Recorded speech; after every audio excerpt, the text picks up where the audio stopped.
కనీసం ఒక్క రోజైనా ఒక రకమైనటువంటి హెడ్డింగ్స్ లేని వార్తలు చూద్దాం. ఒక్క రోజైనా అటువంటి వార్తలు వినకుండా ఉందాం అనుకుంటే ఎలాంటి వార్తలు? తిరుపతిలో తొక్కిసలాటలో భక్తులు చనిపోతారు, సింహాచలం గోడగూలి భక్తులు చనిపోతారు, దైవ దర్శనానికి వెళ్తూ యాక్సిడెంట్ జరిగిన భక్తులు చనిపోతూ ఉన్నారు.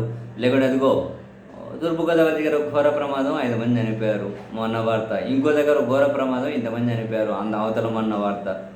అదిగో ఇంకో దగ్గర ఘోర ప్రమాదం ఇంతమంది చనిపోయారు, ఇది నిన్నటి వార్త. ఈరోజు పోతే అదిగో ప్రకాశం దగ్గర జిల్లాలో ఘోర ప్రమాదం 6 మంది అక్కడికక్కడే చనిపోయారు, మరో ఇద్దరి పరిస్థితి విషమంగా ఉంది. జగన్ గారి దిగ్భ్రాంతి, లేకుంటే ముఖ్యమంత్రి గారి దిగ్భ్రాంతి, లేకుంటే లోకేష్ గారి దిగ్భ్రాంతి. రోజు రోజు రోజు రోజు వార్తలు అసలు ఎందుకు ఇంట్లానో మరి ఏంటో మనకు అర్థం కాదు, కానీ రోజు ఇవే వింటున్నామండి. తాజాగా ప్రకాశం జిల్లాలో ఘోరం 6 మంది స్పాట్లోనే చనిపోయారు భక్తులు, 2 గాయపడ్డారట. దేశంలోనే ప్రముఖ శైవ క్షేత్రాలలో ఒకటైన మహానందిని దర్శనం చేసుకొని కారులో ఇంటికి వెళ్తున్న ఓ కుటుంబాన్ని మృత్యువు కబలించేసింది.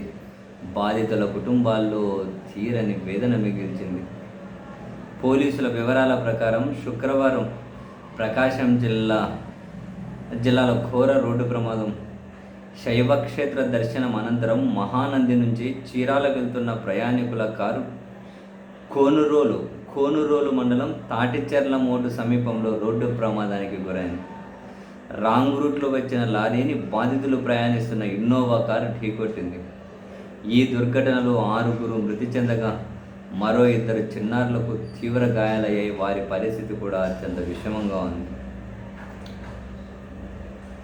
మృతులు బాపట్ల జిల్లా స్టువర్టుపురానికి చెందిన వాళ్ళట. చనిపోయిన వాళ్ళందరూ నరసింహ అట, 33 ఏళ్ళు, 30 ఏళ్ళు, 29 ఏళ్ళు, 20 ఏళ్ళు. యాక్సిడెంట్ జరిగిందకే 6 మంది అట. సరే, ప్రమాదాలు యాక్సిడెంట్లు మామూలు అనుకున్నా రోజు అండి.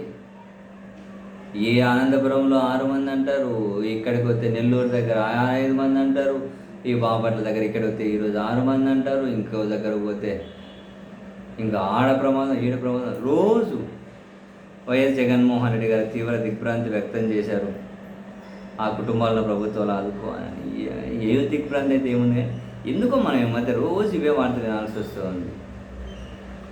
ఎందుకంటే చాలా బాధాకరం కదా పాపం ఇవన్నీ కనుక వింటూ ఉండాలంటే.